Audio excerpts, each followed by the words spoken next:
Bobby Chemmanur international jeweller. വിവിധതര സർട്ടിഫിക്കറ്റുകൾക്ക് നൽകുന്ന അപേക്ഷ തീർപ്പാക്കാൻ കാലതാമസം എടുക്കുന്നതായി പരാതി ഉയരുന്നു.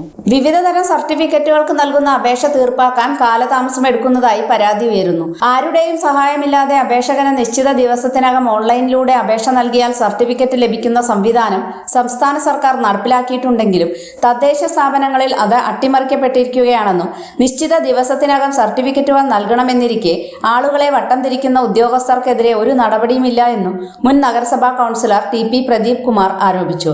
സർക്കാർ ഓഫീസുകളിലെ സർട്ടിഫിക്കറ്റ് ലഭിക്കുന്നത് കാലതാമസം അത് നിസ്സാരമായി കാണേണ്ട ഒരു വിഷയമല്ല. പല സർട്ടിഫിക്കറ്റുകൾ അപേക്ഷിച്ചാലും മാസങ്ങളോളം എടുക്കുന്നത് ആ സാഹചര്യം ഇപ്പം നിലവിലുണ്ട്.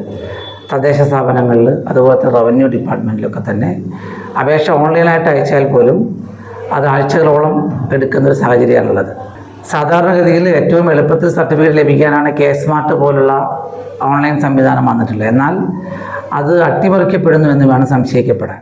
BPL കാർഡാക്കി മാറ്റാൻ സാക്ഷ്യപത്രങ്ങൾക്ക് വേണ്ടി ജനങ്ങൾ നെട്ടോട്ടമോടുകയാണെന്നും സ്വന്തമായി വീടില്ല എന്ന സാക്ഷ്യപത്രം ലഭിക്കാൻ 2 ആഴ്ച, BPL കുടുംബമാണ് എന്ന സാക്ഷ്യപത്രത്തിന് വീണ്ടും 2 ആഴ്ച, പിന്നെ വരുമാനം, ജാതി, രോഗി തുടങ്ങിയ സാക്ഷ്യപത്രങ്ങൾക്ക് ദിവസങ്ങൾ എടുക്കുന്നുണ്ട്.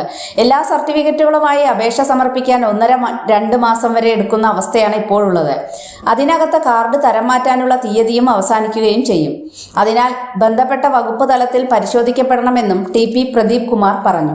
BPL കാർഡ് തരം മാറ്റുന്നതിന് വേണ്ടി കൊടുക്കുന്ന നിരവധി അപേക്ഷകൾ പെൻഡിംഗ് ആണ്.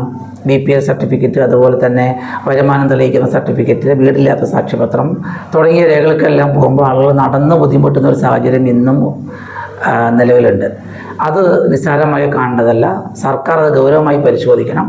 അപേക്ഷകൾ വൈകിക്കഴിഞ്ഞാൽ ഉദ്യോഗസ്ഥന് പിഴ ലഭിക്കുമെന്നൊക്കെ പറയുന്നുണ്ടെങ്കിലും നാളിതുവരെ അങ്ങനെ സംഭവിച്ചിട്ടില്ല.